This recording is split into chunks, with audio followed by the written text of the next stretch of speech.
বোঝা গেল নবী যখন সার্টিফিকেট দিলেন নবীর বংশের, নবী যখন সার্টিফিকেট দিলেন নবীজির মা বাবার, ওই সার্টিফিকেটকে যারা ধ্বংস করে নবীর মা বাবাকে জাহান্নামী বলে গালি দেয়, ওরা মুসলমান নামের জানোয়ার। নবীর মা বাবাকে যারা জাহান্নামী বলে ওরা মূলত ইসরায়েলি ওদের দালাল।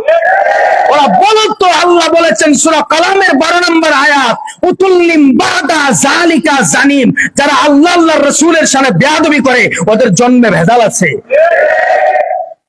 কিছু মোল্লা ইসরায়েলের টাকাকে মিডিয়ায় বসে বসে আমার নবীর মা আমেনাকে, আমার নবীর বাবা খাজা আব্দুল্লাহকে জাহান্নামী বলে গালি দেয়। আমার নবীর মাকে যারা জাহান্নামী বলে মূলত ওরাই জাহান্নামী। আমার নবীর বাবাকে যারা জাহান্নামী বলে মূলত ওরাই জাহান্নামী। আরে আমার নবীকে হাসরের ময়দানে এমন ভাবে সুপারিশ করার অধিকার আমার আল্লাহ দিবেন, আমার আল্লাহ যখন আমার নবীকে বলবেন আপনাকে সুপারিশের অনুমতি দিলাম, আপনি কি চান, যা চাবেন আজকে তাই দিব। আমার নবী তারপর আরশের নিচে সেজদায় পড়ে কান্না করতে থাকবেন, আল্লাহ বলবেন বন্ধু মাথা উঠান, আজকে হাসরের ময়দান কায়েম করেছি আপনি নবীর শান বুঝানোর জন্য, আজকে আপনার শান প্রকাশ করব। আমার নবী কান্না করতেছেন, আল্লাহ বলেন আপনি যা চাবেন তাই দিব, কি চান আজকে শুধু বলেন। আমার নবী বলেন একটা উম্মত জাহান্নামে বাকি থাকা পর্যন্ত আমি নবী জান্নাতে যাব না।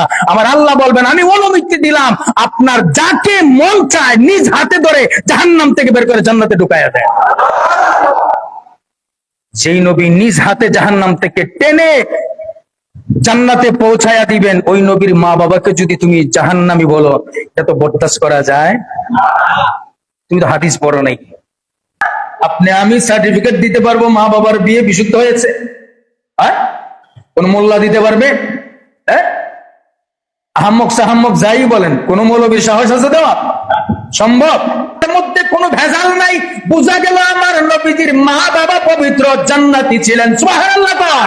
আজকে যারা আমার নবীর মা বাবাকে জাহান্নামী বানাইতে চায়, বোঝা গেল ওরা আমার নবীর প্রকাশ্য দুশমন। কথা কন। আমার নবীর মা বাবাকে যারা জাহান্নামী বলে গালি দেয়, বোঝা গেল ওদের জন্মে ভেজাল আছে। ওদের জন্মের মধ্যে ভেজাল না থাকলে আমার নবীর মা বাবাকে জাহান্নামী বলে গালি দিত? আমার নবী